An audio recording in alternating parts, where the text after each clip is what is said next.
હિન્દુ ધર્મનું ધાર્મિક પુસ્તક રામાયણ દ્વારા હિન્દુ સમુદાયના લોકોને સાચા રસ્તે ચાલવાનું, માતા પિતાનો આદર કરવાનું, અસત્ય ઉપર સત્યનો વિજય જેવા ઘણા બધા સંદેશાઓ મળે છે અને સાથે સાથે સમાજમાં સૌના સાથે મળીને રહેવાની પ્રેરણા આપે છે. પુરાવા અનુસાર હિન્દુ સમુદાયનું ધાર્મિક પુસ્તક રામાયણને ઋષિ વાલ્મીકીએ સંસ્કૃત ભાષામાં લખ્યું હતું, જેનું સમય જતા લેખક તુલસીદાસે આ પુસ્તકનો હિન્દીમાં અનુવાદ કર્યો હતો. રામાયણની કથાને ઘણા લોકો કાલ્પનિક માને છે, પરંતુ રામાયણની કથાનો એક એવો પણ અધ્યાય છે જેને આ રામાયણનું સત્ય સિદ્ધ કર્યું છે. આ અધ્યાય છે રામસેતુનો અધ્યાય. રામસેતુનું નિર્માણ કઈ રીતે થયું અને રામસેતુનો વૈજ્ઞાનિક રીતે શું ઇતિહાસ છે, તો ચાલો દોસ્તો એના વિશે આ વિડીયોમાં માહિતી મેળવીએ. ભગવાન શ્રી રામે પોતાના પિતા રાજા દશરથના વચનનું માન રાખવા ભગવાન શ્રી રામ પોતાની પત્ની સીતા અને નાના ભાઈ લક્ષ્મણજીની સાથે વનવાસ પર ગયા. પરંતુ વનવાસ દરમિયાન રાવણ નામના રાક્ષસે ભગવાન શ્રી રામની પત્ની સીતાનું હરણ કર્યું. રાવણ લંકાનો રાજા હતો અને સીતાજીને લંકામાં લઈ ગયો.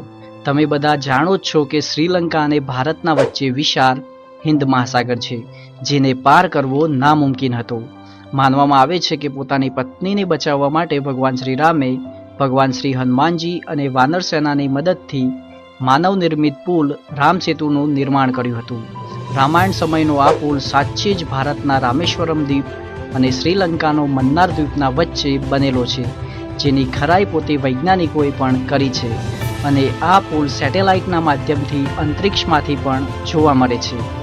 આ જ કારણથી રામાયણમાં આસ્થા રાખવાવાળા લોકો રામસેતુને ભગવાન રામનું પ્રમાણ માને છે.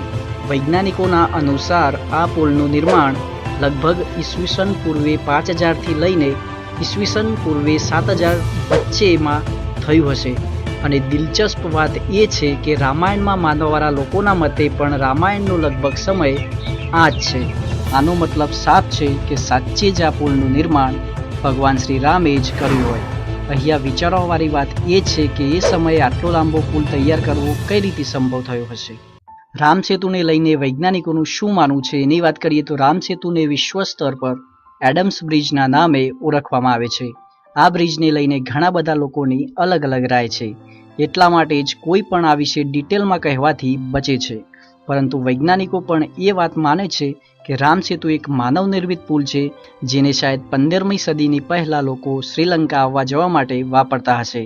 પરંતુ સમુદ્રમાં ઉથલપુથલ થવાથી પથ્થર પાણીમાં ફસાઈ ગયા.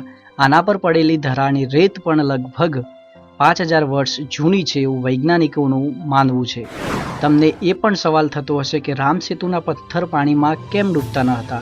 તો જેમ રામસેતુના નિર્માણનું પ્રમાણ આજે અંતરિક્ષમાંથી પણ જોઈ શકાય છે, જેથી લોકોના મનમાં ઘણીવાર એક સવાલ જરૂર આવે છે, કેવી રીતે રામસેતુના પથ્થર પાણીમાં ડૂબતા ન હતા?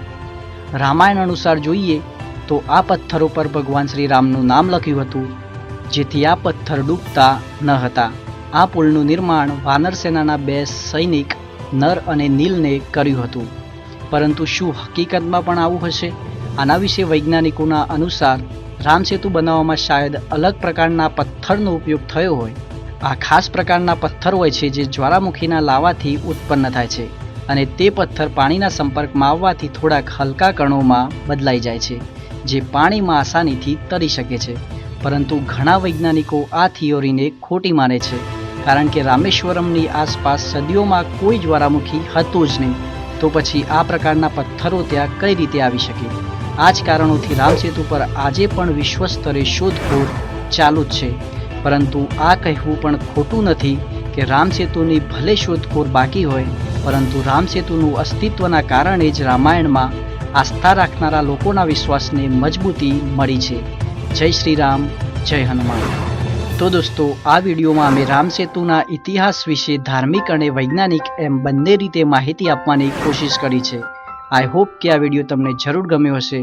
વિડીયો ગમ્યો હોય તો વિડીયોને લાઇક, કમેન્ટ અને શેર કરી દેજો અને થઈ શકે તો ચેનલને સબસ્ક્રાઈબ પણ કરી લેજો, કારણ કે આવા ઇન્ફોર્મેટિવ વિડીયો આ ચેનલ પર આવતા રહેશે.